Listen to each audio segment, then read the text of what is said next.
Welcome to the Buccaneers Observer. This is Ralph Phillips.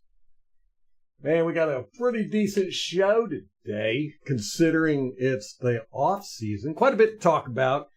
That might have to do with not doing a show for 2 weeks, too. So, we're going to talk about Tristan Wirfs, Randy Gregory, what's going on with OTAs, Levante David, Devin White, Devin Tompkins, Baker Mayfield.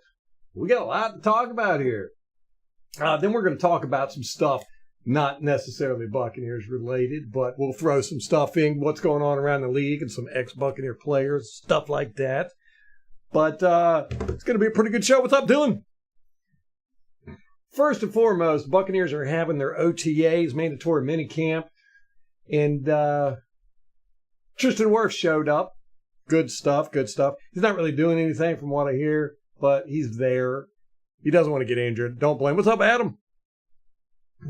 He doesn't want to get injured. Don't blame him. You know, don't get out there and hurt yourself till you get that contract extension there, buddy. We all want him to get it.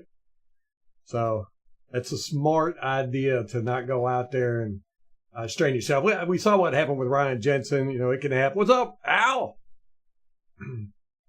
It can happen real easy, and it seems to always happen when these guys are trying for their contract extension. So it's a smart idea for him to show up, but not necessarily do anything. We got quite a few guys that are there, but not really doing anything. You know, a lot of veterans. But our outside linebacker, Randy Gregory, has not shown up. And that does not bode well for his remaining on the team. Now, I know you said he was just going to be a camp body. It looks like he's not even going to be a camp body.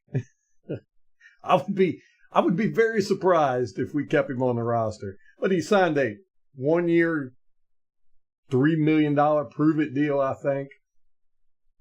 And, you know, I was kind of excited for the guy. He's got some skill, but he also brings with him a lot of trouble, it seems like, and he's doing it again. Apparently, he has sued the NFL for their fining him. From what I understand, he's been taking some type of supplement.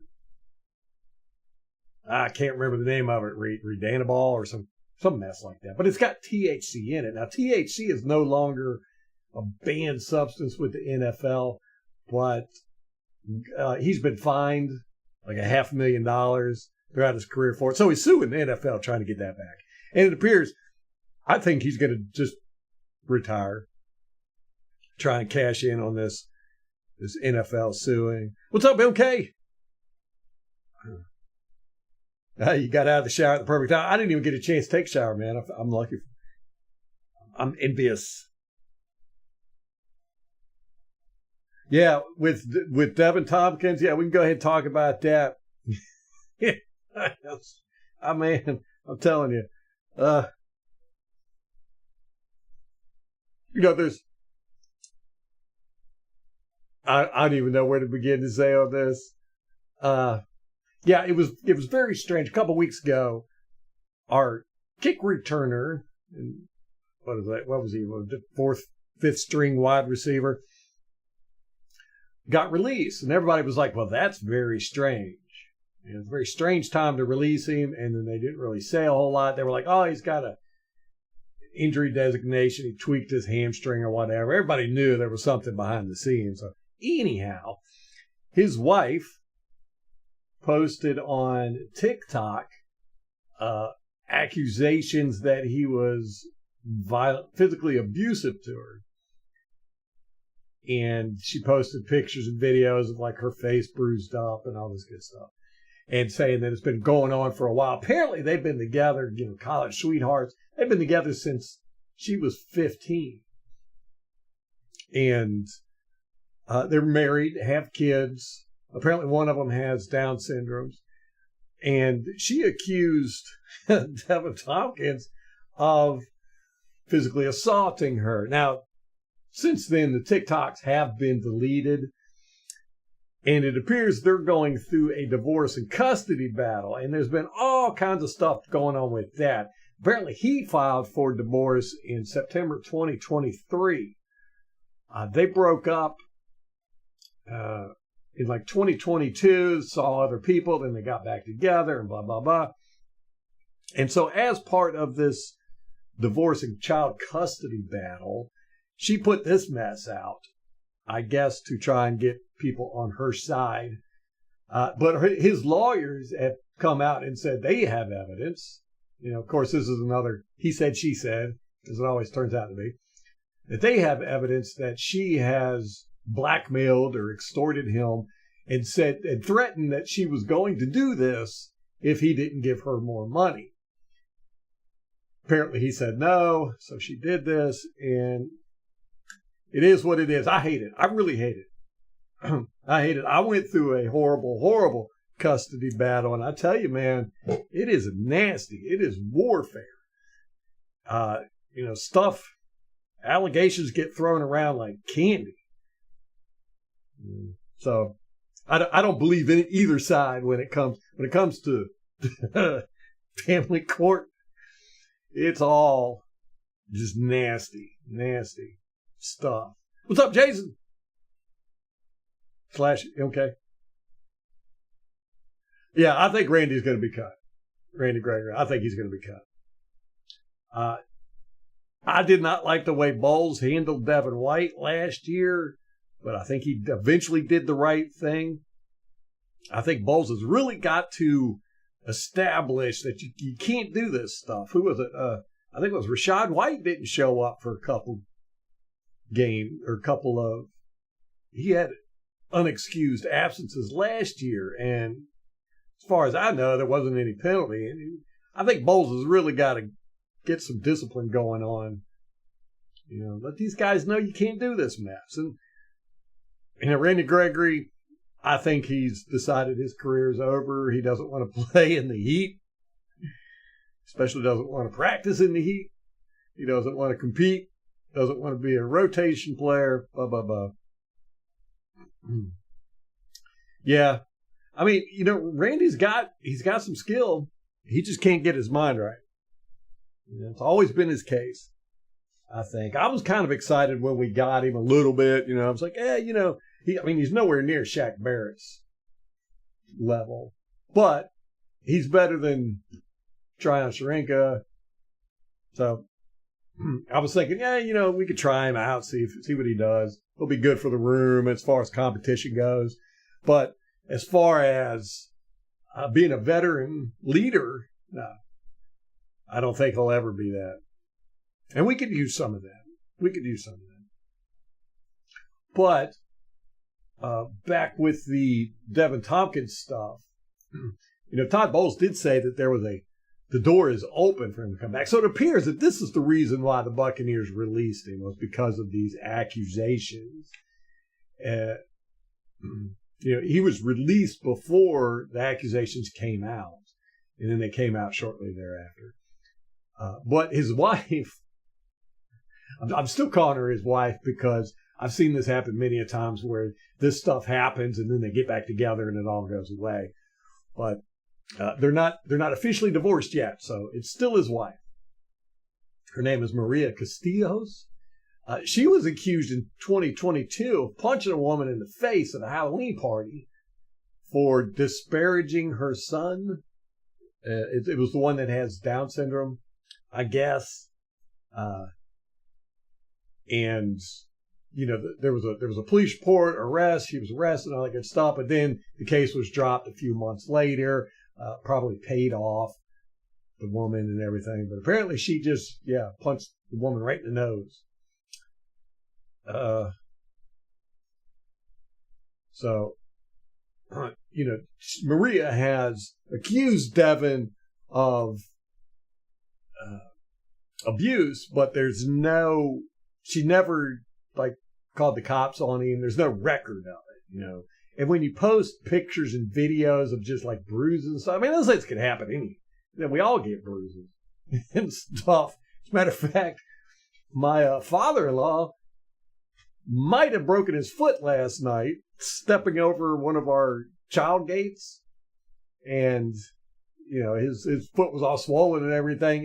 He could have said, I beat him in the foot. I don't know. So just posting pictures of bruises and cuts, that don't mean anything. But there was all kinds of crazy stuff that have been filed. I can't really tell who has got the kids and who has had custody of the kids. Devin says that he had custody of the kids, and he actually filed a motion saying that Maria kidnapped the kids. He had the children and took them to the aquarium so they could visit with her mother at the aquarium, and she absconded with them and texted him saying she was taking them back to Fort Myers and apparently registered them in school down there and everything. So, and she's saying that she's got custody of the kids and accused him of negligence. It's a mess. But she's requested primary custody and, of course, alimony and child support. So I would suggest don't believe anything that comes out of any of this mess, because in these situations, things get hurled back and forth at a lightning rate, and 99% of it is false. It's just tactics and strategies that the lawyers come up with. I hate that if that's the reason why he was released from the team, I hate that the team would do that just based on spurious allegations. Not that it's any great loss to the team. Tompkins was never really panned out to be much of anything. But I don't like when these accusations, especially in divorce and custody cases, they get thrown around, like I said, by both sides like candy, and for the team to just cut the guy. If this is the reason, I'm like, that doesn't show a lot of loyalty, and we should know how these things are. We've all seen a boatload of them. So just let it all shake out before we all have our opinions and start blaming people for being, wife beaters or child kidnappers or whatever. Baker Mayfield, interesting thing. And now this, to me, is probably the most exciting thing I've heard in the offseason. Baker Mayfield said, and this is a quote, he said, "Sometimes I process information pretty quickly and my feet get out of whack a little bit." He said, "Obviously, when it comes down to playing football, you can always run for a first down, whatever you got to do, but not drifting in the pocket, not putting extra stress on these guys up front, and just going through it in a balanced setting and just trying to handle it the best way possible is what he's trying to do." Now, Thad Lewis, who's the quarterback coach, he was there for Mayfield last year. And he said earlier this year that getting Mayfield's feet is their main goal. Getting his feet right is their main goal. That thrills me to death.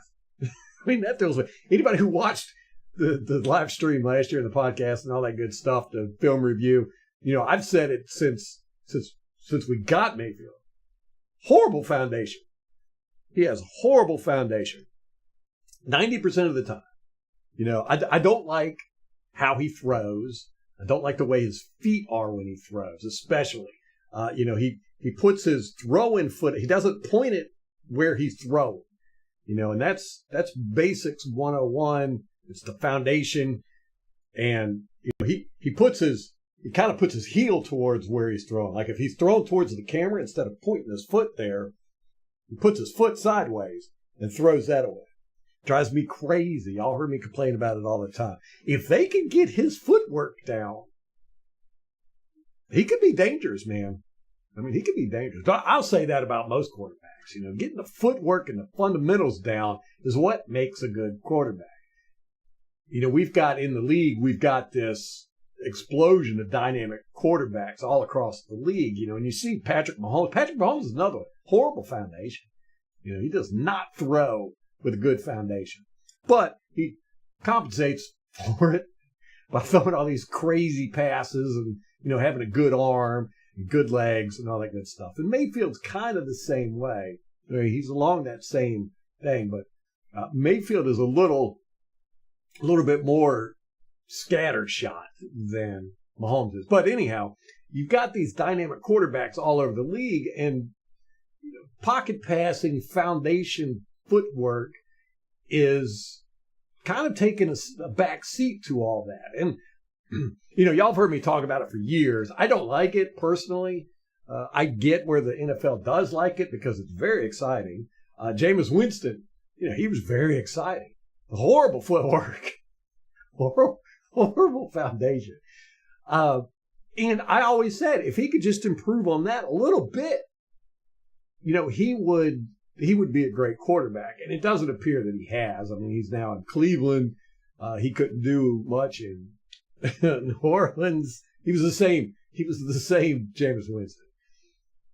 But if Mayfield takes this serious, I'm telling you, man, he could be good. He could be good. He's okay right now. He's serviceable. A little bit above average, I would say.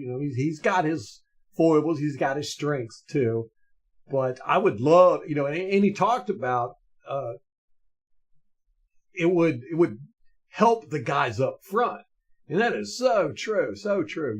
Our offensive line under Jameis Winston was ragged on all the time. And they weren't the best in the world, but he made them look really bad because he would run right into sacks. So that's one of the things Tom Brady makes any offensive line look good. You could put a bunch of 3'2" Oompa Loompas as an offensive line in front of Tom Brady, and he would make them look better than they are. Because he would get the ball out quick. He just knew how to do it.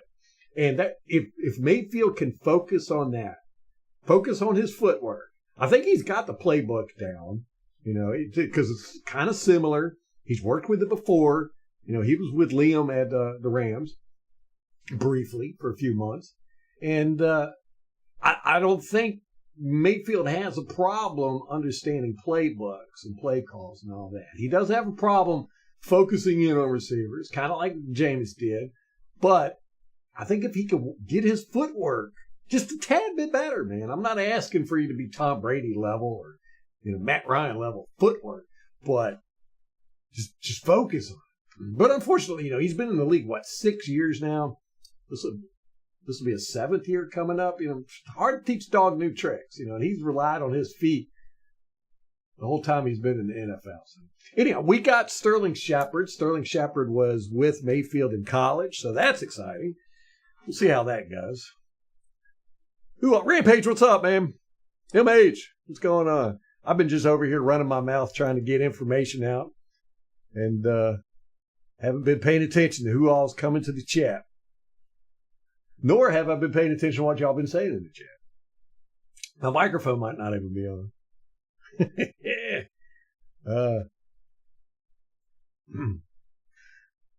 Smoking dope in college, yeah. Rampage, there was just a lot of stuff I wanted to talk about. I was excited about the Mayfield stuff. Really excited to hear that. For one, that he recognizes it, and two, that they're focusing on it. That Tad Lewis said specifically, first 2 months of off season, we're focusing on Mayfield's footwork. And I was just like, what? Yes. That's fantastic. Because Canales didn't seem to bother with it at all. I think Canales panicked, after the first few weeks and was just like, all right, everybody just go out there and let's not lose. And then they had seven weeks straight of losing. Craig, come in. Hey, Craig, what's up, man?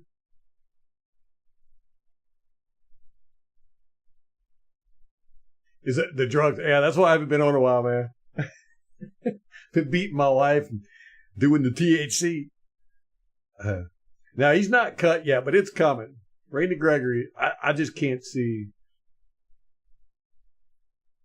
I can't see us keeping Randy Gregory after missing training camp. He's suing the NFL. missing training camp. And we gave him a contract. It was a prove-it contract. And if this is what you're going to do, I mean, we had this issue twice last year. Rachaad White missed, I'm pretty sure it was Rachaad White, missed unexcused training camp, and they didn't punish him. And Devin White did all his antics during the season. They didn't really punish him. Matter of fact, they put him back out on the field, which I thought was a huge mistake. It actually cost us a game. But, I think Todd Bowles gives guys way too much leeway. I think he really needs to make a stand here and just be done with it.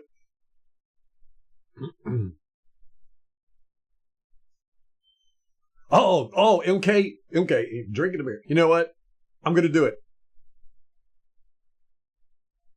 I'm going to do it. Patricia Mahoe.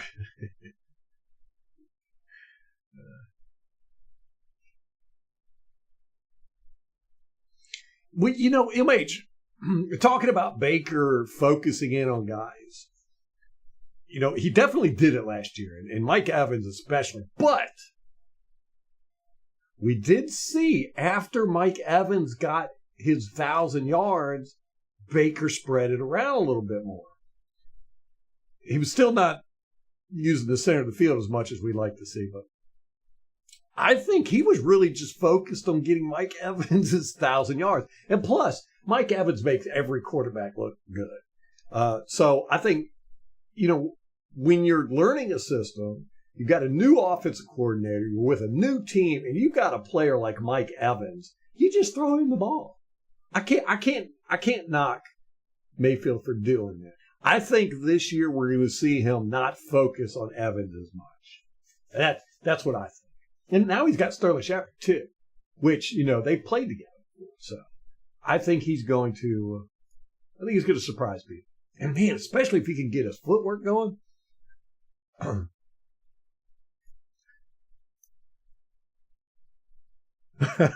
If Baker could grow a few inches, that would help too, yeah. Or everybody else shrinks. How about that?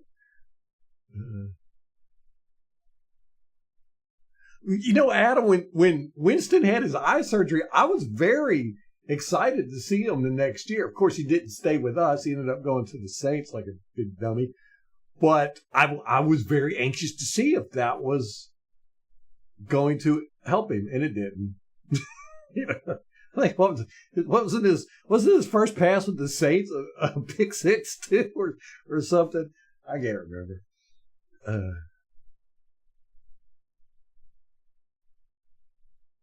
We got 12 wide receivers on the team. That's ridiculous. Playoff run was fun. That's a good question, Rampage, if Thad Lewis was known for his fundamentals. I don't know. I really don't know. Where did he come from? He came over from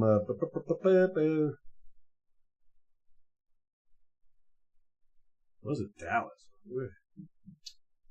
Those runbacks kind of shit. But the way he talked, he was like, "You got to work on Baker's feet." Thrilled me to death because y'all know I complained about it all year.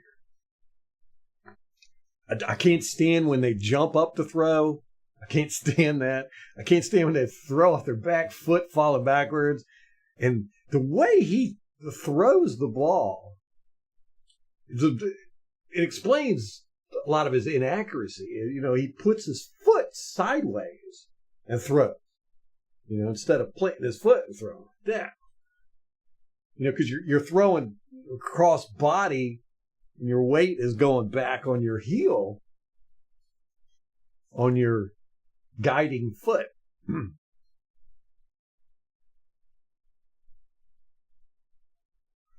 I don't know.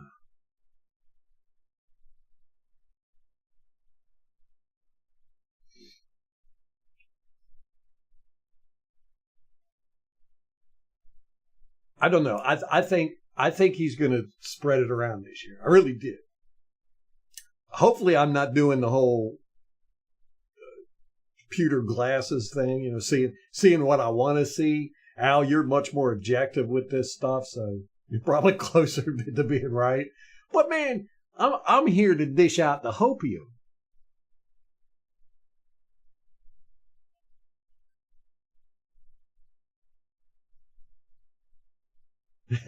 if Shepard breaks a leg during training camp, it's not a big loss. You guys are cruel, man. Cruel. Yeah, the Star of Shining's man. It was kind of like with the Randy Gregory signing. It was like, we'll see. We'll see. I think Shepard will make the roster, though. Really depends on how much him and Mayfield click during training camp, I think.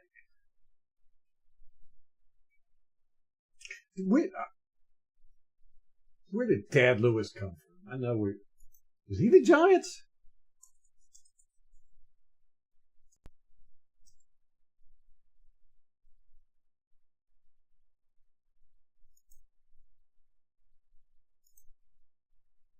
It'll drive me crazy.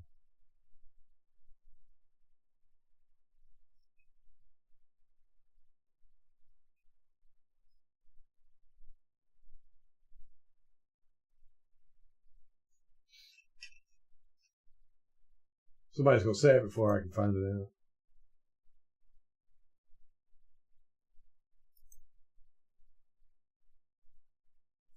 out. Yeah, I went and picked up some beverages. Yes, the day before yesterday, and I haven't drank one. I'm going to do it. I'm going to do it right now. Coach, UCLA. I thought we got him from the Giants or something. But he was the assistant wide receivers coach. He was an intern in 2020, assistant wide receivers coach from 21 and 22, and last year he was the quarterbacks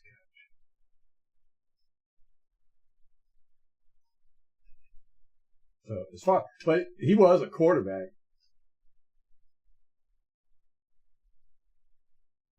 Was he known for his fundamentals? Don't know.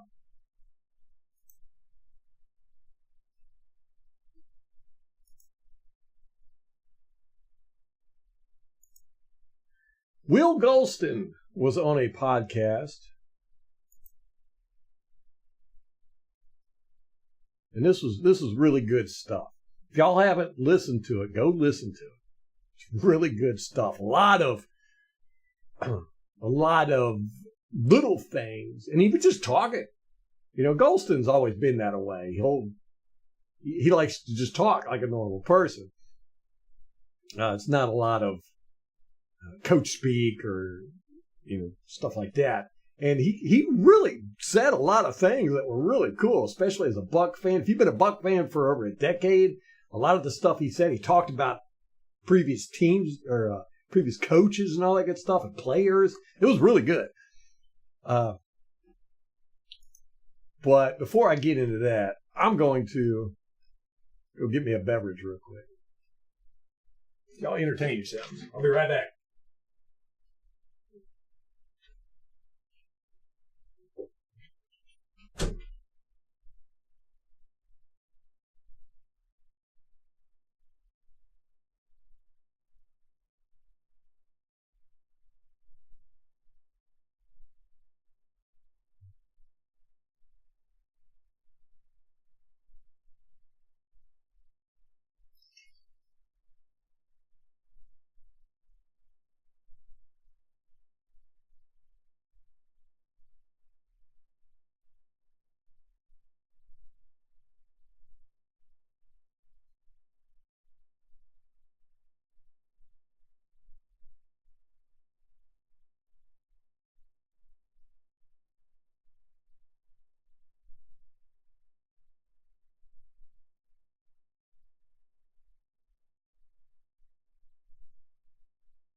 Ooh, all right.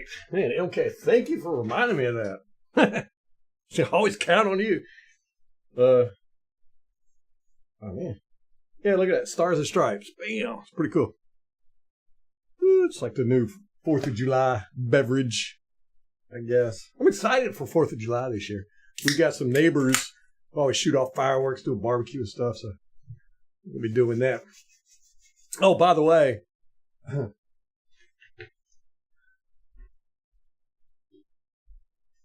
don't know if you can see right here, that skull. That's my skull bowling ball. I know I told you all about it,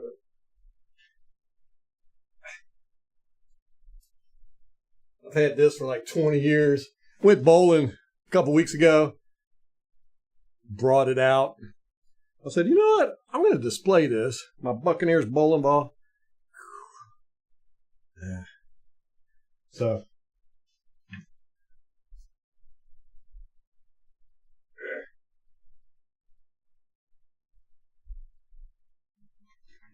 Put it back there and then realized when I got on that you can't see it because I'm always in the way. I'll figure it out. Like I said, I'm redesigning, moving my office into another room. I'll let my daughter have this room. So everything's going to be different. Anyhow, Will Golston was on the Happy Hour Holidays podcast. Now, this podcast is not like a Buccaneers podcast or anything like that. I don't really know why Golston was on there. I guess they're friends or something. Don't know. There was a lot of info there.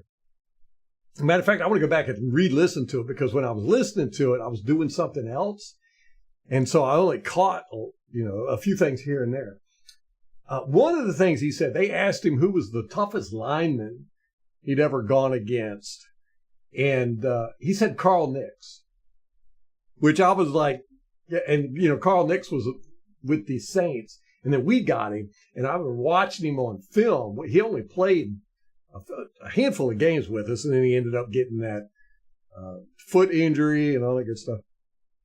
And then never really came back to the team. Ended up suing the team, I think. Might have been the Mercer stuff. But anyhow, watching him on all 22, he's the best offensive lineman I've ever seen. Nobody ever beat him. Never beat him. I mean, it was ridiculous. Guys actively avoided going against him because he was just unbeatable. He was just dominant. I've never seen an offensive lineman that good before. And it was just such a shame that we didn't get to keep him for years and years and years. And I thought it was very interesting that Golston said that. I mean, he was quick, too. He was like, Carl Nix. He talked about Ndamukong Suh, about how great Ndamukong Suh is as a person and how much he cares about his fellow teammates. And Kate was talking about Vita Vea going and working out with Suh. And so I looked into it, and yeah, he is. Vita Vea went out there, out in the Seattle, I think it was, or Oregon. Suh apparently lives over there on the West Coast. And that's where Vita Vea lost like 20, 25 pounds. But Golston, which, I used to point it out when I do the All-22, Golston was like a puppy dog with Suh. I mean, he followed him around everywhere. But Suh had a seat at the end of the bench. That's where he always sat. And there was always he was like a king on a throne, and there was always an entourage around him of players. And Golston always sat beside Suh, not on the bench, on the ground. He put his helmet on the ground and sat on his helmet. So he was like an acolyte of Suh. It was awesome to watch, but it was really interesting to hear him talk about Suh, about how great of a player he was and how great of a person he was. He was like, he would help with anybody and everything, but his big thing was finances. He wanted everybody to do well financially. He was always giving advice, always helping guys out. And he was talking about real estate. Suh was really big into real estate. Well, Suh was an architect. He has a degree in architecture, so he has an architect business and all that good stuff. But he also dabbles in real estate. And Golston got into real estate, and he was hawking some of his real estate stuff. I can't remember what it was. I guess he didn't hawk it well enough. So I found that very interesting. Sue, man, I miss Sue. I miss me some Domicon Sue. Interesting. He had praise for Greg Schiano, and he had praise for Bowles, but he didn't say anything about Lovie Smith or Cutter, which I thought was very telling. He really liked Schiano. He said that Schiano was, a great defensive coach, and he said the problem was just a lot of the players just didn't buy into him, and we all saw what happened. Interesting thing, Golston was homeless. He was living in his car when he got drafted. He was like, dude, I was living in a van down by the river, and he said he missed teams calling him. Apparently, he could have got drafted earlier, but he was like out fishing. He didn't realize that the draft started at noon.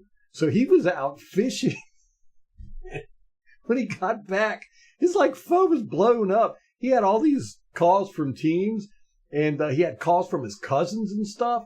And he was like mad at his cousins. He was like, "Why didn't you come get me?" And they were like, "Dude, you were out on a boat. We tried calling." But so anyhow, he ended up getting drafted in the evening when he was at home. But he started crying when the Bucs called him. He also he said that when they do the jersey swaps in the games, or anytime, like if you throw your jersey in the stadium, it costs $750. He was like, I am very picky about my jersey. He doesn't want to give up that $750. He doesn't have the millions and millions like most of the players do. He did say that. Oh my gosh, who was it? The tight end. It wasn't Kelsey. Might have been Mark Ingram. He said that after the game, he said he was like blowing up this tight end the whole game, and the guy was really pissed at him. So after the game, he said, he was like, "Hey, can I get your jersey?" The guy was like, "Yeah, sure," and then walked away, and he never saw him again. It might have been Travis Kelsey. I can't remember. He was like, "I got stiffed, man." He talked about Tom Brady coming, and he was like, there was rumors that Tom Brady was coming, and he was like, the locker room, all the guys kind of went crazy and just started working out like insane. He was like, people got into this serious mode. And then he said when it was announced that Tom Brady was signed, he went to the gym at the Buccaneer place, and it was like packed. Everybody was in there. And I can't remember who it was he said he started working out with, and they just couldn't stop talking about Tom Brady's coming. Tom Brady's coming. It was like everybody's mindset changed into very competitive business mode. It was pretty cool. That was cool to hear from that side. So found that very interesting. If you get a chance, go check it out. It was a Happy Hour Holidays podcast with Will Golston. Go check it out. Get some inside stuff about the Buccaneers, man. Now, Golston did that video on Halloween where he took his kids out to Halloween, and it was like a day in the life of Will Golston. I can't remember what it was. Hard Knocks, maybe? Or maybe it was In the Current. It was a full episode just on Golston. I really liked him, man. I was like, man, that guy's down to earth. Down to earth dude. Devin White. Let me see what everybody's saying. The bowling ball from the Mr. Man. Yeah, that's where I got the idea. I saw that movie. I was like, oh, I got to get that as a Buccaneers fan.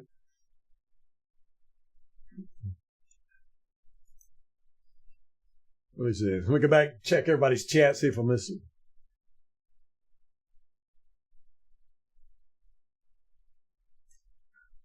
Chad was one of those mobile guys with bad fundamentals. Yeah, I'm gonna have to go back and watch some of his game film, man. See if, but if you're a teacher, you don't necessarily have to be good at what you're teaching. You have to be able to criticize somebody else.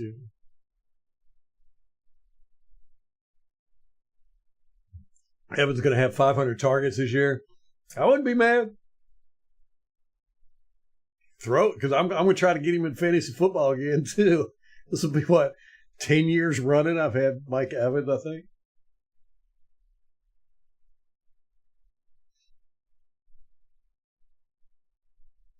Now, I've had this headrest for over a decade, and the stuff's peeling off. It does look like Europe, though, doesn't it? Here's Spain. I need Italy. That looks like Turkey. It sure does. Look at this. That's pretty cool. But it's that stuff is peeled off, that pleather. That's funny. But it's so comfortable. It fit. It's the right fit. I don't want to get another one. Looks like Africa. I think it looks more like Europe myself. Serbia. Oh, that's Africa on the glove, yeah.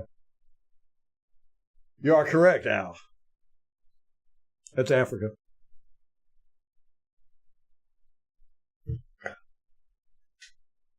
I got all kinds of stuff on there. Like, this is all for homeschooling, except for that, those are binoculars. I use that to spy on people out my window. This is juggling balls. This is hairbrush and hair stuff for my daughter. And that's the globe we use for homeschooling. Here's her homeschooling desk. It's always right behind me. Right there. It's a little Minnie Mouse desk. It's way too small for her. I've been trying to get her to, get a real one, but she just loves that mini desk. That's where we do homeschooling right there. There's a bunch of these are homeschool books over here, and there's a bunch of toys that I keep over in a box right here. A lot of times you'll see them in the background too. That's for the baby when I have the baby in here and we're doing homeschooling.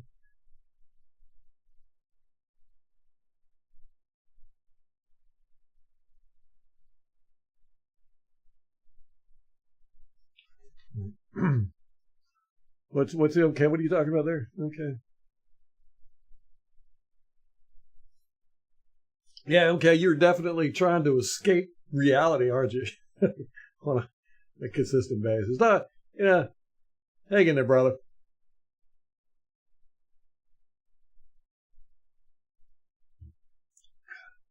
Yeah, MH is right. Okay, if you're in an excellent field to start your own business, do your own work, become an entrepreneur, which it takes a very long time to get that mindset. It's very, very different than working for somebody else. But anyhow, you're in the perfect field for it. Hey, D, what's up? Like how my voice cracked on that one? D! Febreze, yeah, I love Febreze, man. I'm a big Febreze fan. I actually read I read a book that talked about Febreze, and then, like how it was originally not supposed to be used for, it was actually a commercial product, and it wasn't for domestic use. But then, as with like most things, life has a way of switching things up on them, and they started marketing for domestic use. But anyhow, it is, and after I read the book, I went and I did all kinds of research on Febreze, because I can't stand like candles and things that squirt out scents stuff. And because you're just hiding the smell, and plus you're putting more particles in the air. This stuff, Febreze, actually, there's a name for what it does, but it actually attaches to the particulates in the air and drags them down. So it actually physically removes the smell. So I love Febreze. I've probably got 50 cans of Febreze. I keep them in every room. I'm constantly. Plus, they smell good too.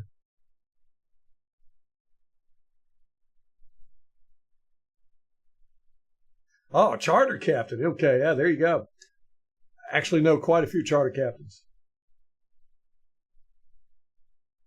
It's good. It's good work. You're in a good state for it too. I mean, if you like going out on a boat, man, that's a good job.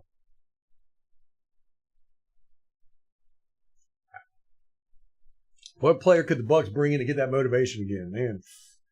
I don't know who's out there. I haven't been following that.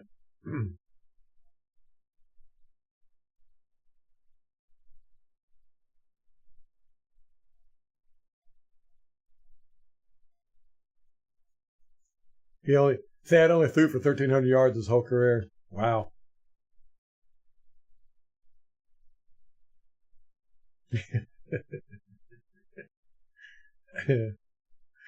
she, my daughter does know more than she probably should about the Buccaneers. I think, D, that's a good question. I think our offense is going to improve. I think it's going to improve quite substantially, to be honest with you. Defense, I'm worried about.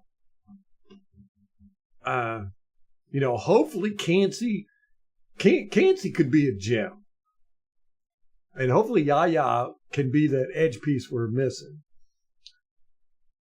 But, we just got to get pressure, man. We got to get pressure. Got to. From our front four, without bringing blitzes. It's just been killing us for years now.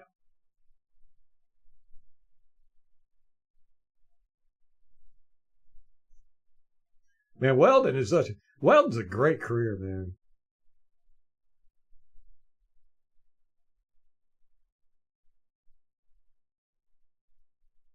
I think the offense is going to improve more than the defense is this year. So I'm going to say the offense is going to carry us more than the defense will.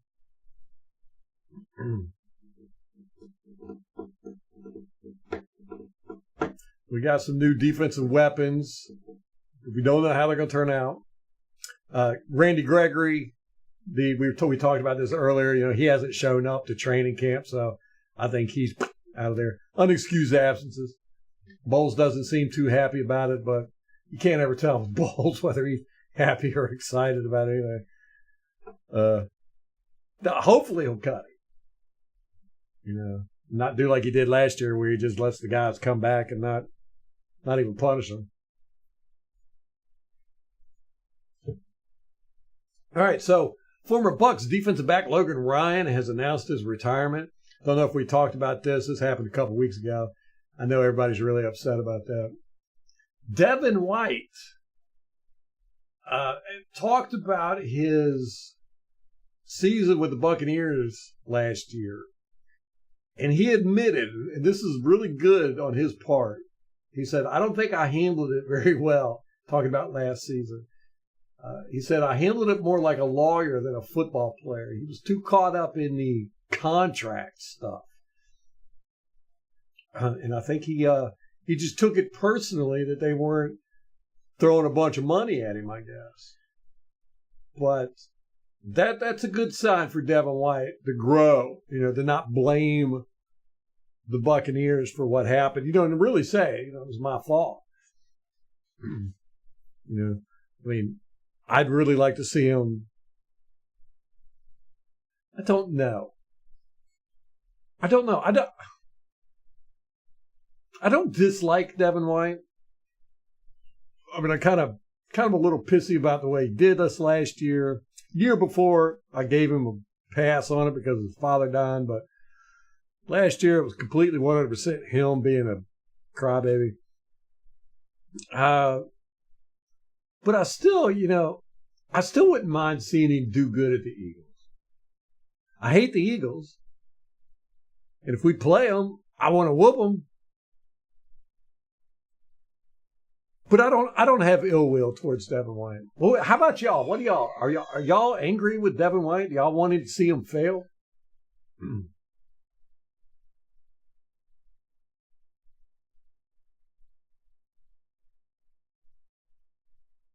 Yeah, the Logan Ryan and Ryan Neal confusion. Didn't we? Let's see. We had Logan Hall, Logan Ryan, Ryan Neal, and somebody else with another name. There was like four of them that was just constantly interchanging. You're like, what? Which one are you talking about? Rampage dislikes Devin White. Oh, you think he's backpedaling? Okay. That would make sense too.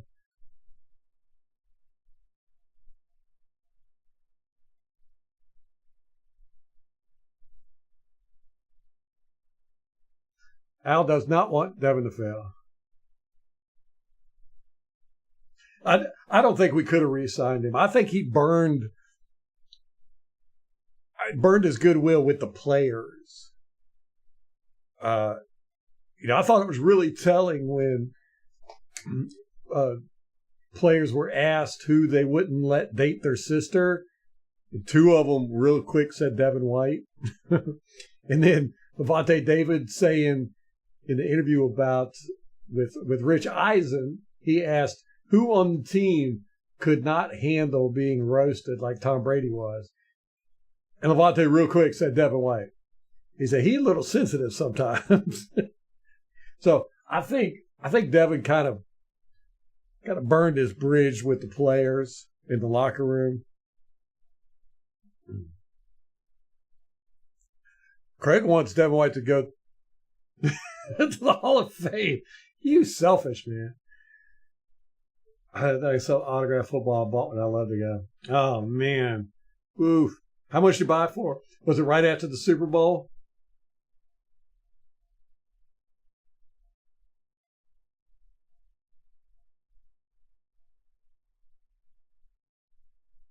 I don't think Devin White and Levante David got along. I should probably put together a clip or a video of all the clips on the All-22 where I was pointing out those two guys yelling at each other. Or Levante yelling at Devin. It was always Levante yelling at Devin. I don't think Devin ever yelled at Levante. But it was always Levante pointing out, you didn't do this right, or you were supposed to be over here, or something like that, Super Bowl memorabilia. Yeah. Man, there was so much Super Bowl stuff I wanted to buy, and I never pulled the trigger, and I regret it. I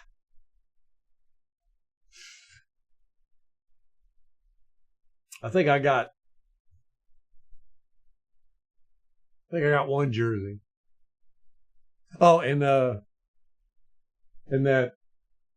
Tom Brady thing over there. And a T-shirt. There was a football I wanted. I wanted a football. As you can tell, I got quite a few signed, autographed footballs and stuff. But I wanted a Super Bowl football. It actually said Super Bowl.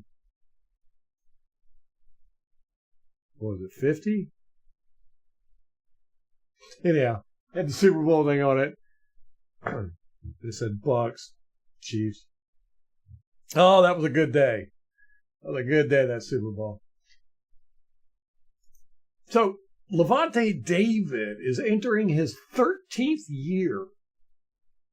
He is the most tenured player on the Buccaneers. Now, pretty much since day one, we've all recognized that Levante David has never gotten the props he deserved. I mean, his first year, he was incredible. He was incredible. He had more tackles for a loss in his first year it was double digits. More than the second place guy. I mean, he was just, I want to say it was over 20 more. It was an incredible number. But anyhow, Brian Urlacher, who is of course, Hall of Fame stuff. He played for 13 years, and he had 138 tackles for a loss in 13 years. Lavonte David has 160, and he's going into his 13th year. He's going to break a lot of records this year, I think. Right now, they're the only two inside linebackers. Brian Urlacher and Lavonte David are the only two inside linebackers who are in the top 20 for tackles for a loss. That's saying something. And this year, Lavonte can bust up into be number 3. I think he's like 19th now, but I think he could jump way up into number 3. There was a site that had a bunch of statistics. Yardbarker here. Let me see. These key milestones. He needs 17 tackles for a loss.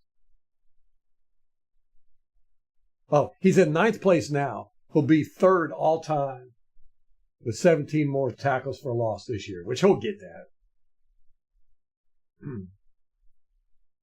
He would pass Von Miller, DeMarcus Ware, Jared Allen, Julius Peppers, Calais Campbell, Aaron Donald on that list. He's pass them up. He only needs 17 more tackles for a loss. And he's an inside linebacker. Those guys are all defensive linemen. Incredible.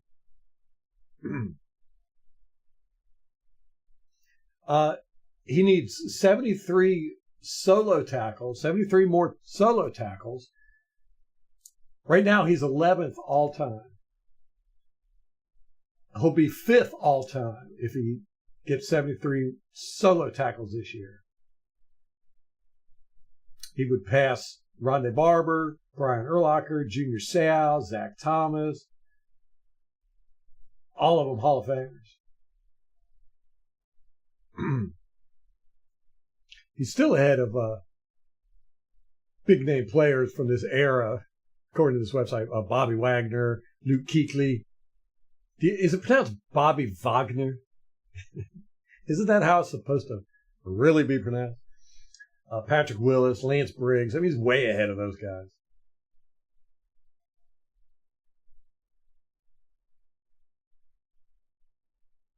I mean, Junior Seau played for 17 years. He's going to pass it. Levante's crazy. But one of the stats that he's not really good at is interceptions. He'll drop a ball quick. I mean, he's not horrible at interceptions for a linebacker, but he's not like he is in everything else, man. Gosh, I'm going to miss it when Levante's gone. I'm so glad he came back. That's what I said last year. I'm so glad. Man, he played great last year. I would say he was our best defensive player last year. He's almost always our best defensive player. Just so dang good and consistent. And he just flies under the radar. How does that happen? Is it because he plays for the Buccaneers? Or is it because he's not, got this dynamic character about him? I mean, he rarely talks. He's talked more in the past few years, but he doesn't really say a lot. He's not flashy. I used to get so mad. Luke Kuechly would get all the attention. Announcers would, Luke Kuechly's the best. He would get all the awards. And every year, David's stats was better than him. Every year. It would just make me so mad. Yeah, Kuechly was overrated. And he wasn't horrible.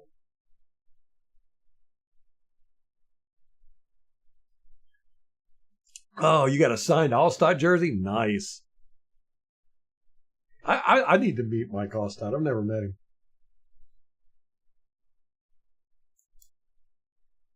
Are you going to hold out on that signed Devin White football? Hopefully he'll make a splash this year so you can get some of your money back.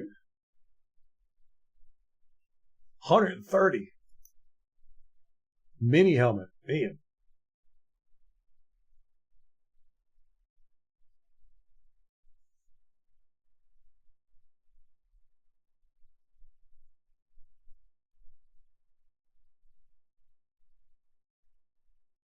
Yeah, Craig, 100%. Mike Evans never gets credit. And again, he's not a dynamic player. He's not making, he does make spectacular catches, but it's not like every week, and, he's just, he's kind of, his thing is he just beats you physically, and you don't get to see that while you're watching the game, and how he just physically beats these cornerbacks and guys in coverage. And, so he's not flashy. He doesn't have great speed. So he's not catching the ball and, running 30 miles an hour to score a touchdown and all that. And all that stuff is what plays well, is good for highlight clips and all that good stuff. And plus Mike he's very zen. His growth as a person has been incredible.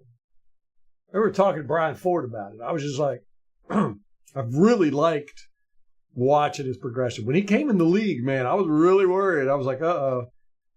Because he had a hot head and an attitude, and he was one of the first players that I remember watching who would cry injury, it used to not be a thing in the NFL at all. You never, would fall down, and it was like soccer. You see those guys do it all the time. They do it in the NFL all the time. They used to never do it in the NFL. Well, Mike was one of the first guys that I recall that would do it consistently. And he ended up costing us a game one time for doing that. And it was like the next year he stopped doing it. And, I think he really started practicing controlling his temper and his emotions. And he's very zen now. It's so cool. Maybe it's maturity. Don't know. But yeah, he never gets the recognition he deserves, man. That's what I'm saying. I have had Mike Evans on my fantasy football team for like a decade straight. And, I'm in a keeper league, and I never keep him. I let him go because I've got Christian McCaffrey. So I keep him every year. And anyhow, it'll be like a third or fourth round. And I'll be looking and I'll go, Mike Evans is still available. I'm taking him. Just consistent.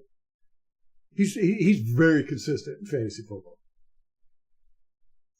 Bounty Gate changed the game.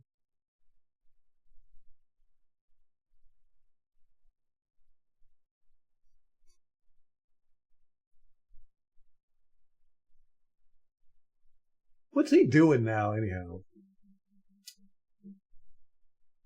His name Williams, the defensive coordinator for the Saints. Oh, speaking of the Saints, Russell Gage went there, and he's trying out minicamp for Saints. How about that? What is up with these people, man? You're not supposed to do that. You don't go. It's like James Winston did it. Gerald McCoy did it. Dave Canales did it.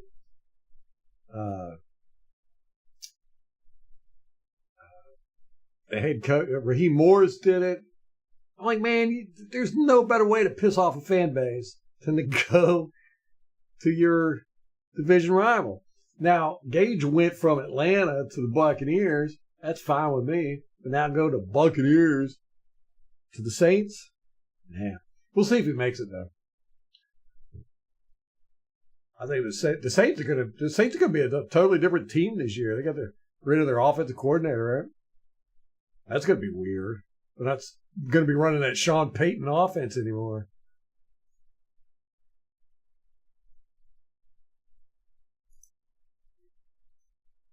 Is Levante, I guess the big question is, the reason why I brought up all that Levante David stuff is he going to make it a Hall of Fame?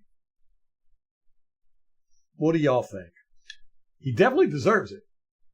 No doubt about that. You look at his stats, he beats everybody. But, the Hall of Fame is not about stats. It's about marketing. And he's never been a good marketer.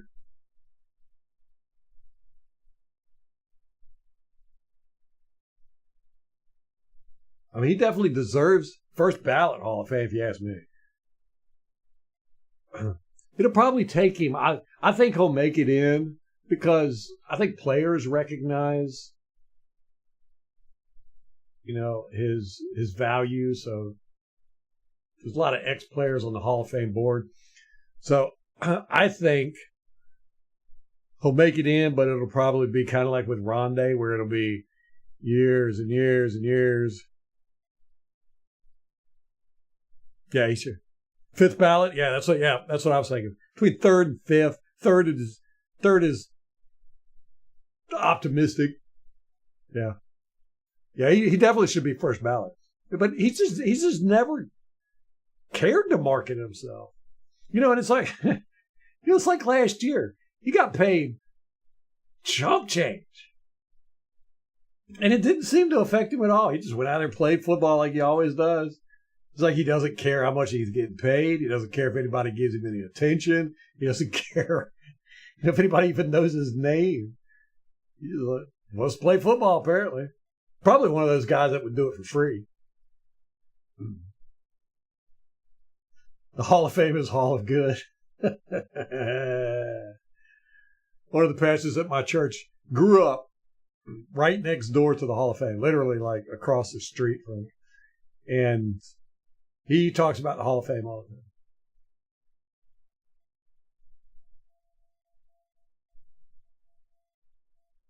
You want to know anything about the Hall of Fame? Talk to him.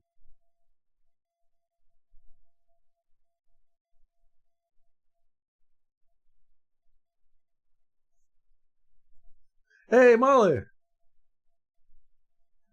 There's all kinds of stuff you should know. You're getting a beating later.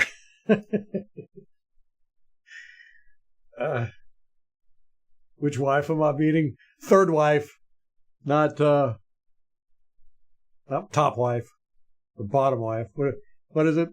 I don't know.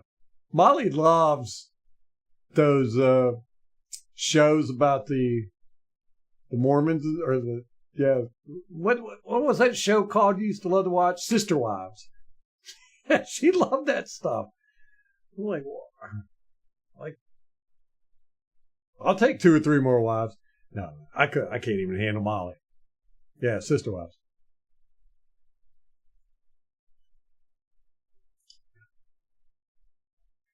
Are you finished with your meeting, Molly? I guess you are. 7:30. Man, it's 7:38 already? Wow.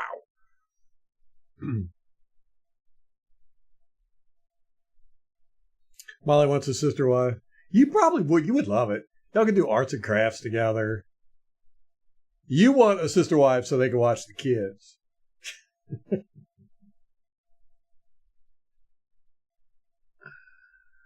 Hey, we can do it. We'll talk about it later. We would have to change our religion, though.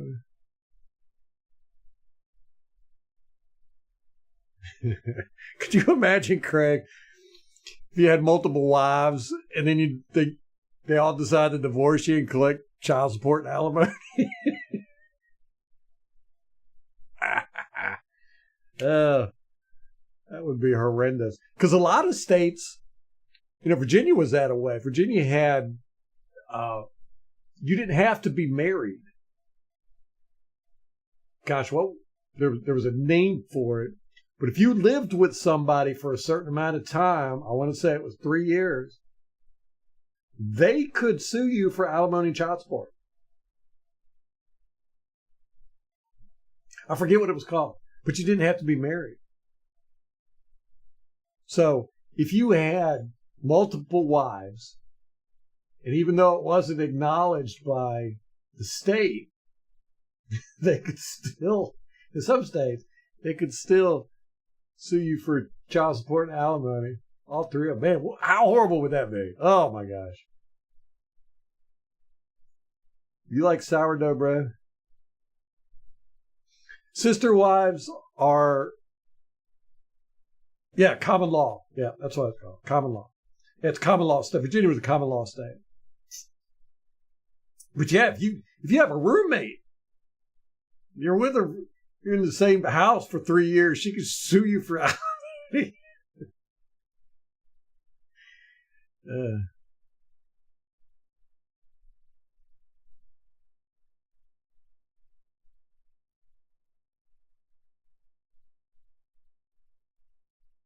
yeah, common law marriage. That's what it was called.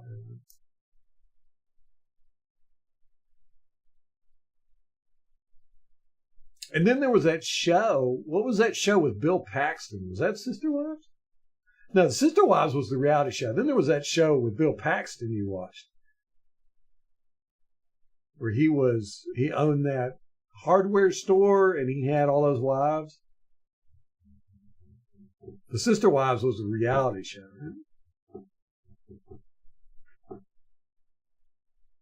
I don't know.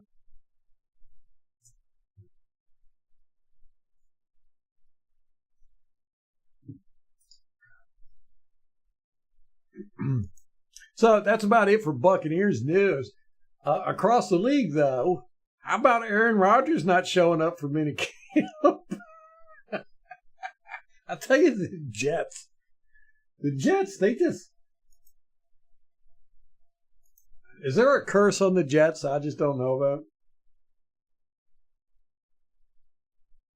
He didn't show up again today, right? Does anybody know why?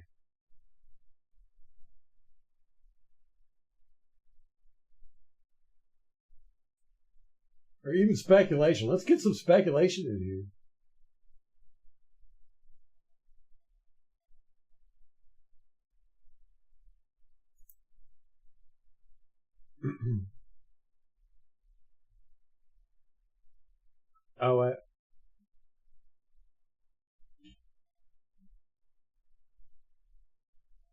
He went on a trip. Yeah.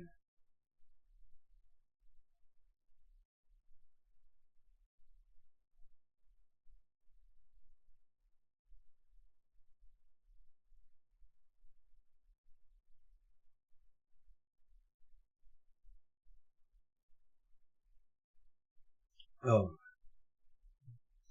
So apparently Rodgers had a trip.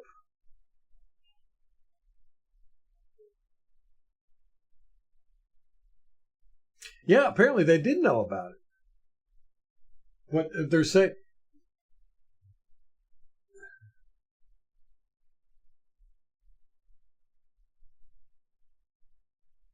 Apparently the Jets don't think it's a big deal.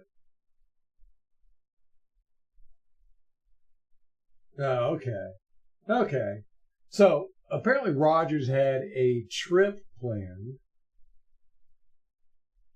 And then when the camp dates come out, he let them know that there was an overlap, and he told him he wasn't going to show up. And they were okay with it. And so they're just calling it unexcused because you can't excuse a trip.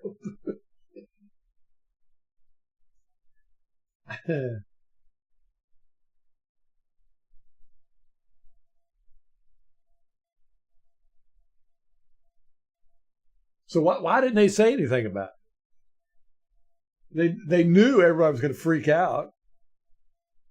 Seems like they would have said something pretty quick.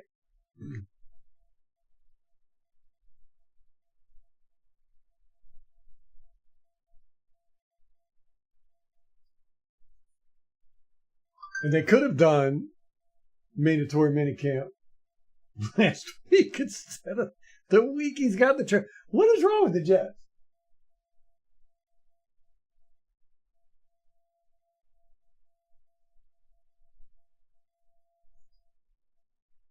I don't know, man. Drama seems to follow Aaron Rodgers around, doesn't it? The drama queen.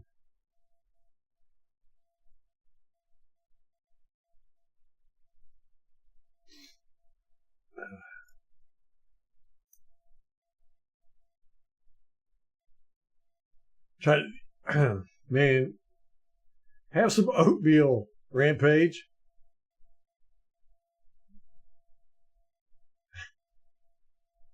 I used to eat oatmeal every morning for breakfast, and I put it in the microwave. I was a teenager, and I would put it in, and it would come out, and it would be so dry and hard, and I would just like kind of chew on it. I did that for like probably 2 years. It was the grossest stuff. I don't. Molly eats oatmeal almost every day. So does the baby. It's good for you. But I burned myself out on oatmeal at a very, very young age. Yeah, Al, I don't understand why the Jets. Maybe they just like the drama because they always seem to be manufacturing something crazy over there. Why is YouTube blocking your comments? Maybe Al's doing it. Did you make Al mad, Craig?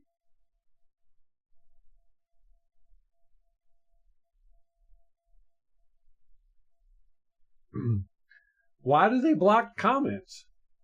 I didn't know that.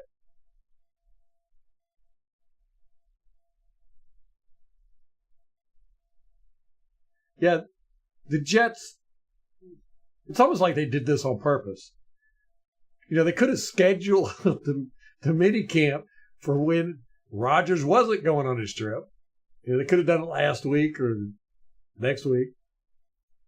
And they could have told the media, you know, beforehand, say, there's a scheduled conflict with Aaron Rodgers. He's not going to be here for mandatory minicamp.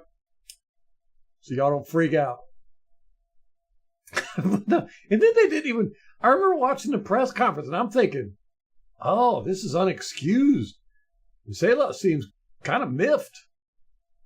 But I think he was miffed that he was being asked this question.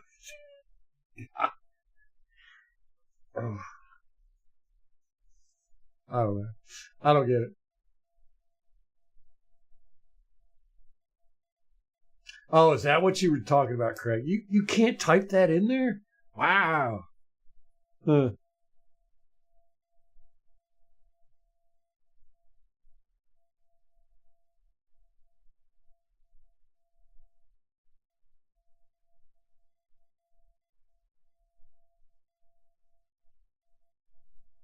Yeah, we had a podcast taken down from YouTube. Actually got a warning thing. They took it down and it showed up on my panel for like 3 years. Every time I logged in, it was like, you violated the community, whatever, because we talked about the virus that shall not be mentioned, you know. And I basically just went on a rant. I was just like, I'm over it, man. I'm over it. Let's just move on. I'm tired of hearing about it. It's messing up my football. And they got mad at me and banned my stuff. And I actually had to. Finally, they sent me a notice probably about 6 months ago. They said, oh, you can remove this warning or this strike from your YouTube channel if you go through this re-education seminar. That's not what they called it, but it's what it was. I had to go watch a video and then answer some questions. It was so ridiculous. I did it just as I was like, this can't be real. There's no way this can be real. It was real. It was re-education camp, man. And this is 4 years later. Is that right? We'll say 3 years later.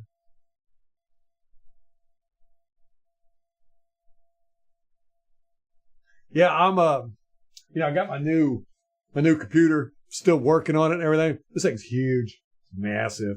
It weighs 35 pounds. Ridiculous. Sitting on my desk. I could show you a picture of it.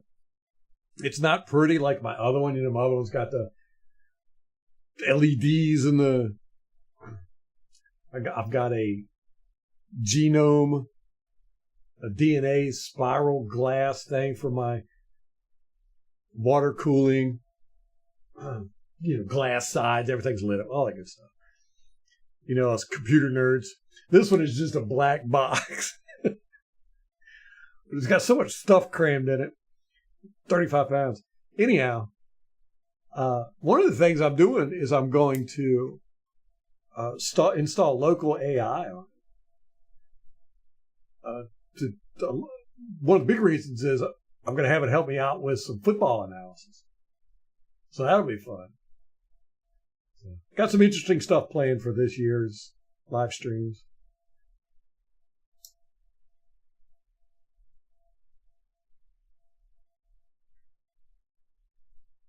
Yeah, it's free speech as long as you agree.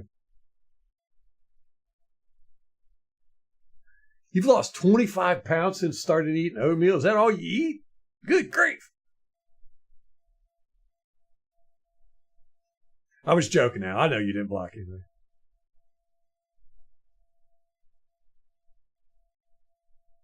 I had no idea they had a stealth blocking system. Yeah, I want to know where Aaron Rodgers' trip is at, too.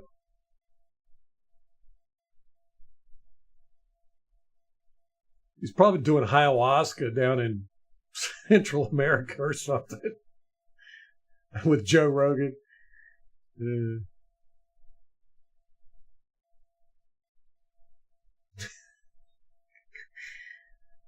Yeah, broccoli. Broccoli's a good one. No, it wasn't my gay stats. That really surprised me. I thought that was going to get them all worked up. Yeah.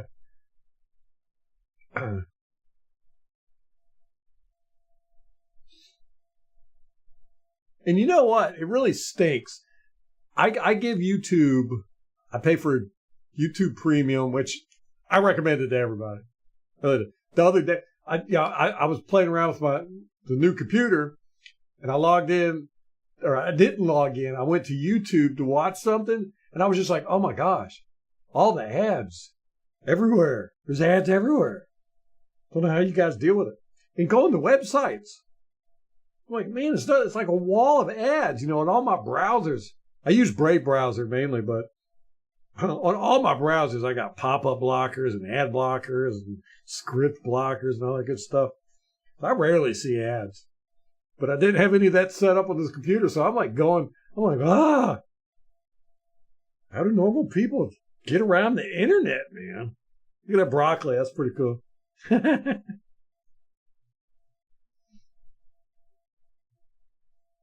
You can't say broccoli.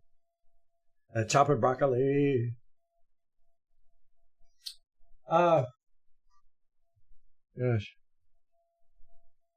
I can't get the... I'll have to do that next time, Al. I'd have to dismount my webcam and all this stuff. Y'all have seen my old computer, right? Not, I should probably post pictures. I've always loved it. It's got from Resident Evil, the DNA spiral. When she throws in the first Resident Evil movie, they throw that the plague is in that tumbler that looks like a DNA. It's made of glass. That's on the front of my computer. It's got the blue liquid inside of it that cools my CPU. I've always liked that computer. So I'm going to have both of them running now. Because I can't get rid of them all when I love it too much. But yeah, I'll show you my computer. But can't do it right now. Way too much work.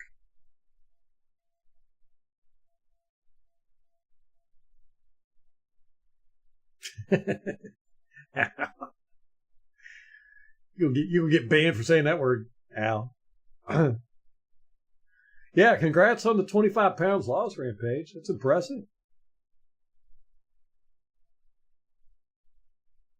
See, one of the reasons why I want to have local AI, besides the privacy and besides the being able to train it myself on some football analysis, and besides it being a lot cheaper to do it yourself, is because I'm going to train it to fight all the other AI.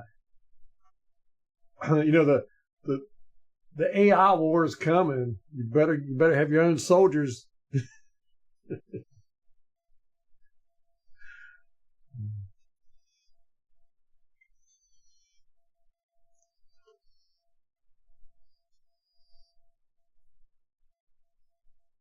I thought I'd shown you my old computer.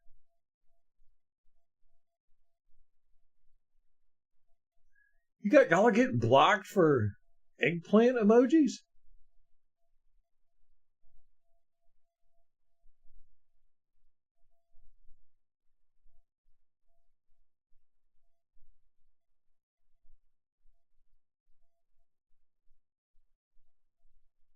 Eggplant and water is blocked by YouTube?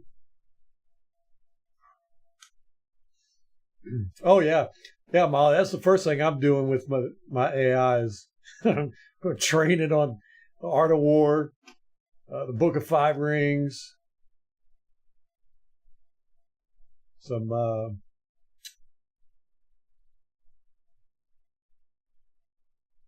military strategy. Oh, look, MK got it.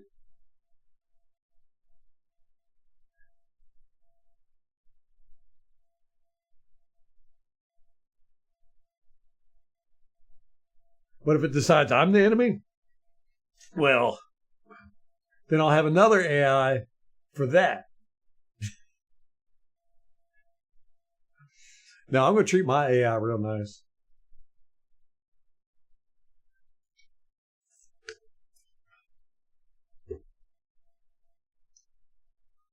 Let's see if I can do it.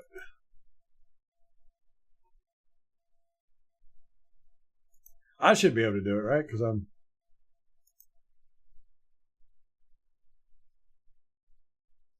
I should be able to do anything.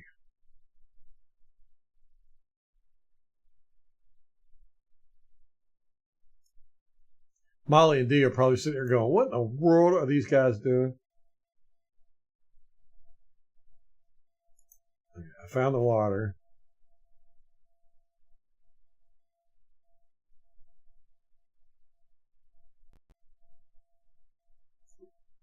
Is it under nature? This is ridiculous. Where's the eggplant? Oh, here it is. Huh.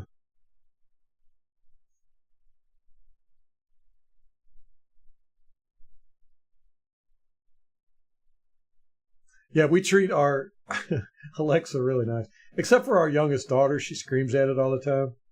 Calls it stupid. Me and Molly are always like, she didn't mean it. I don't think oh, okay. Yeah, I don't have any restrictions on here, I don't think. Except you have to wait like 5 seconds before you could post again. So maybe that's what it was.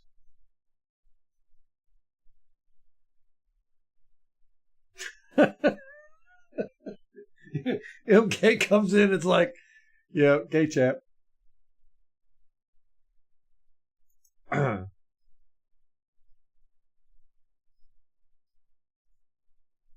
That's hilarious. Oh my gosh. Yeah, we're gonna run off every female from this chat. Except Molly, she's used to it. Y'all killing me. During Pride Month. Oh my gosh. Y'all gonna get me banned for sure.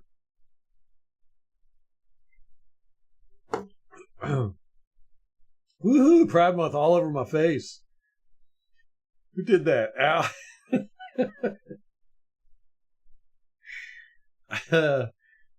Oh, y'all killing me.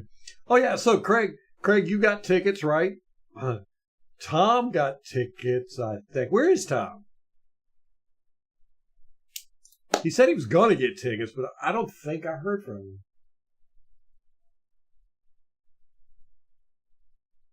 He wanted me to get them, and I just wasn't able to. I felt really bad about it.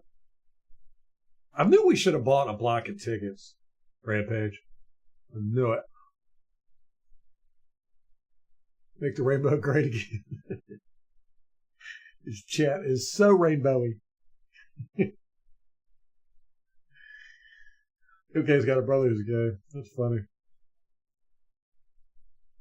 In the sense that people when they was like, I'm not racist. I got a best friend that's black. I'm not a bigot. My brother's gay.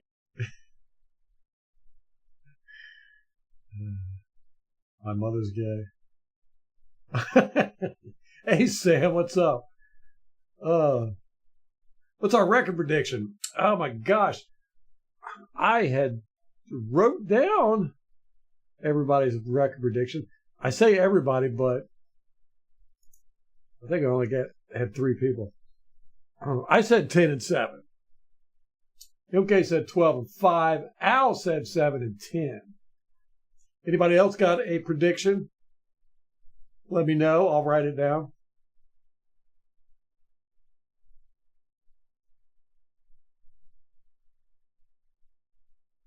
We'll hold it to now. Now, Sam and Dukova, Al is the master of predictions. I'm 10-7. That's what I'm saying. He's saying 7-10. I see things through pewter-colored glasses. He does not. 7-9 wins.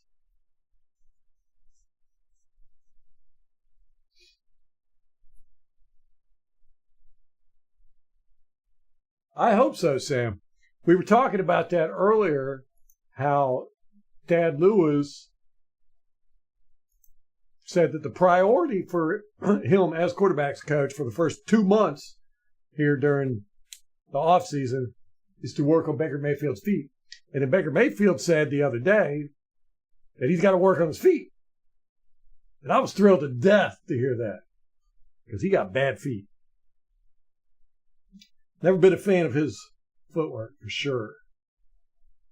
Okay, so Al, you're saying 7-9 wins. So that would be 10-6 losses? All right. No. 8 losses. I can't math.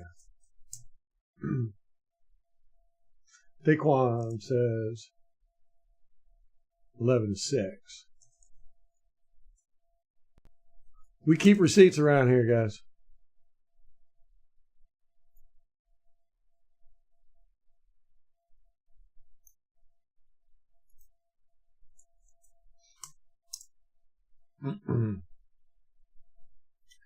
Craig's going with 10-6. Are we missing again? It's going to be a disaster that shortens the season. I'm writing that down.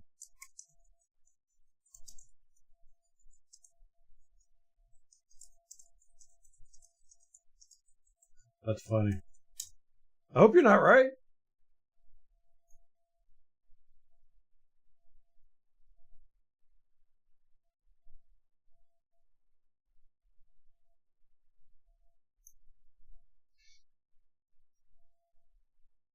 Oh, yeah. Yeah, it does make sense, Rampage. Never thought about that. Like everybody's the same because of the color of skin. It is kind of racist, right? Yeah.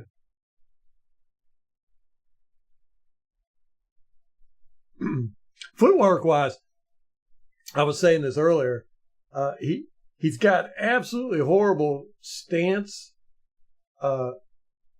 He puts his lead foot, his pointer foot, sideways when he throws sometimes, a lot of the times. Instead of pointing it at his target, we'll put it sideways. So he's throwing like cross-bodied, and it really annoys me. I pointed it out a lot last year, but and he has a habit, of course, of running and throwing, jumping up in the air, stuff like that. But that's the new NFL. But that's the one that really bothers me the most, though, is the way he'll put his foot down sideways and like throw across his foot. It's weird.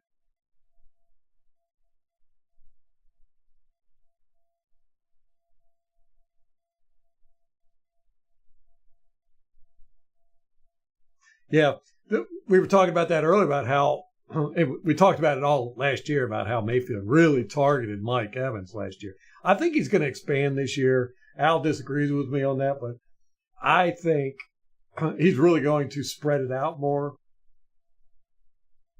You know, Mike Evans he'll make any quarterback look good.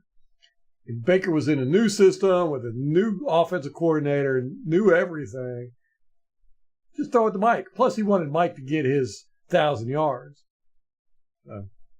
I think this year we're going to see a bit different Baker, a little more comfortable, spread it out a little bit. Then again, that could just be me wishful thinking.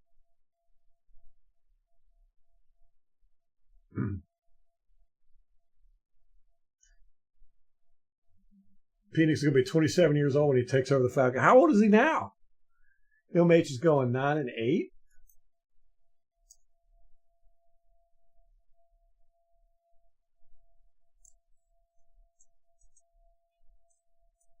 Math doesn't add up there, LMH.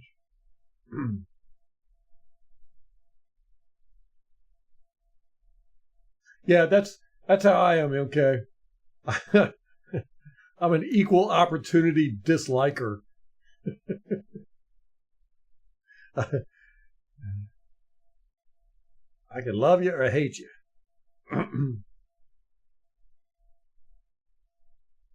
Trey Lance and Penix have almost the same birthday. Wow, I didn't know that. I didn't realize Penix was that old.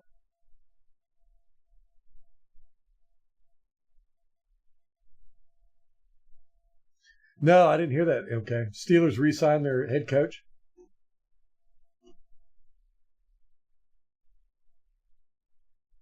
Of course they will.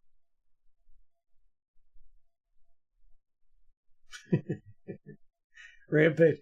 I like spotty liver people. Don't knock spotty liver people. I like people with large appendixes.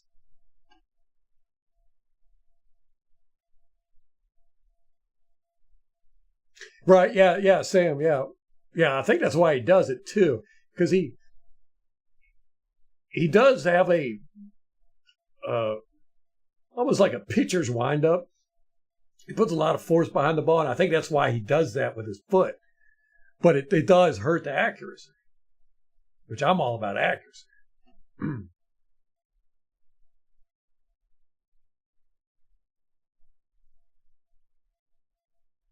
So you think Penix will be started before the end of the season? Yeah, most likely, I would think. Who?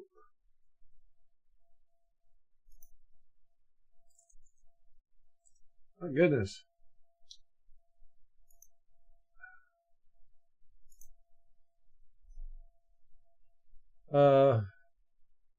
You think it's because Cousins will get hurt?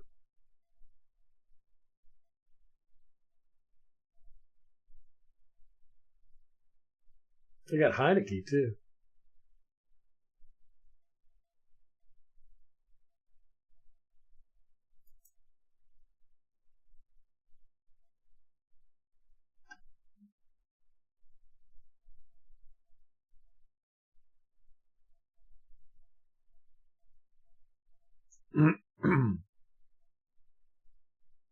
He's 24 right now. Okay. I guess that's not too bad.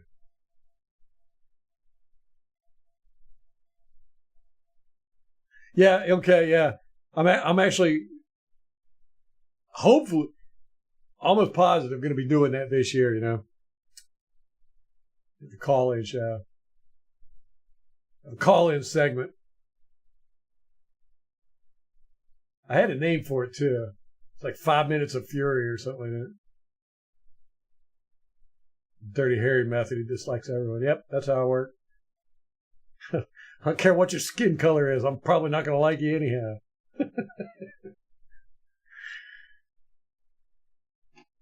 Michael Penis. Oh, I didn't know that about Tomlin. That's cool. You're getting blocked for saying that stuff? That's hilarious. Maybe it's just you.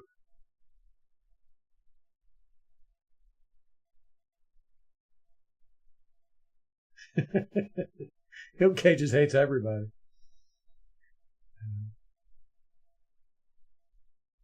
Oh, yeah, the ribbon episode, yeah. You must wear the ribbon. That's what it is, Craig. Yeah, you're on a watch list.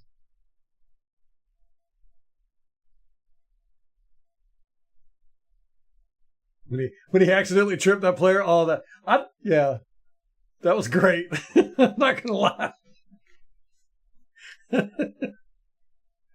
I mean, it was like a supreme dick move, but I like stuff like that, man.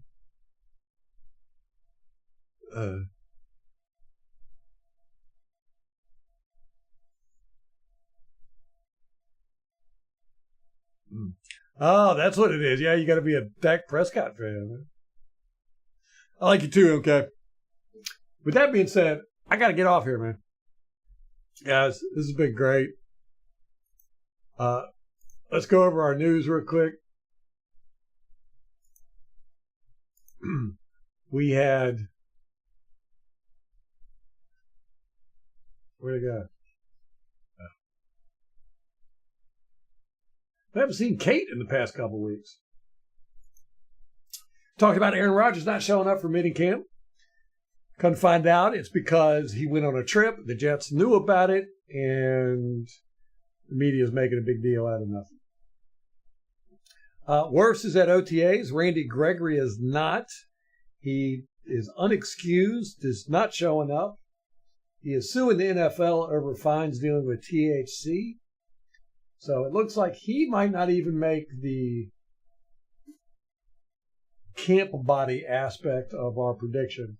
Russell Gage is trying out the mini camp with the Saints. Talked about Levante David, how he's really going to be surpassing a lot of great Hall of Fame players this year if he keeps his numbers up. Devin White saying that, blaming himself for what happened with the Buccaneers last year. He said he didn't handle it very well. He handled it more like a lawyer than a football player. Devin Tompkins was released by the team a couple weeks ago under unusual circumstances, and we find out that his wife has accused him of physical abuse while they are going through divorce and child custody issues. And Devin Tompkins has shot back saying that he has evidence that she has tried to blackmail him with this information. And then, of course, Baker Mayfield talking about working on his feet, his foundation, and Tad Lewis also. So it seems like they are in unison with that is a major concern for them that they are trying to work on. And also talked about Will Golston with his appearance on the Happy Hour Holidays podcast. Now that's spelled HOLIDAZE podcast. It's a great podcast if you want to get some inside information on Buccaneers, especially over the past, because as you know, Will Golston is our second longest tenured player at, what's he coming in, 12 years? This will be his 12th year. And plus you get to know him a little better. He's a great guy. So go check that out. I'm gonna re-listen to it again and try and see if I can pick up on anything I missed, because there was a plethora of information. So that's it, guys. Next week we're gonna hopefully be able to do a live stream. Don't know what news we're gonna have, but we'll see. Just stay tuned. I'll let everybody know. As it is right now, we plan on doing a live stream. But if any breaking news pops up, of course, I'll jump on here and we'll all talk about it. But as it stands right now, we'll see y'all next Wednesday at 6:30 p.m. Eastern Standard Time. Craig, yeah, I appreciate you working on the forum. Yeah, we're definitely going to have that ready before the start of the season. We'll definitely have it ready. I mean, we're almost ready now. We can actually do it now, but Craig's trying to get the colors and stuff working good. So I do appreciate your help with that. How much can the Bucs fine Gregory? That's a good question. I think it all depends on his salary. He's getting what, 3 million or was it 5 million? Can't remember. I think it's a percentage. I don't know. I have to look into that. Good question, Mitch. About $12.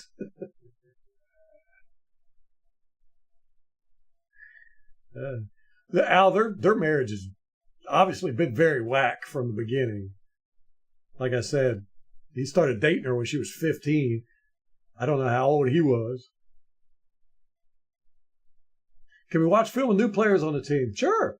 Yeah. Especially once I get the new computer going, I'm going to be watching all kinds of film. We're going to tear some stuff up. God bless you too, Rampage. I appreciate that.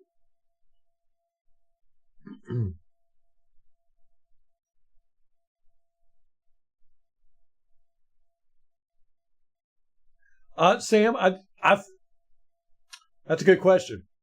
That is a good question.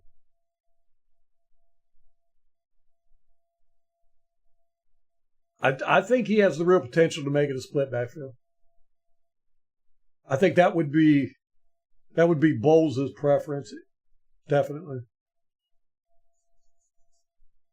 5'6" meat shield. All right, you guys, I appreciate y'all hanging out, and we'll see y'all next week. And until then, y'all have a blessed week, a good weekend, and go Bucs.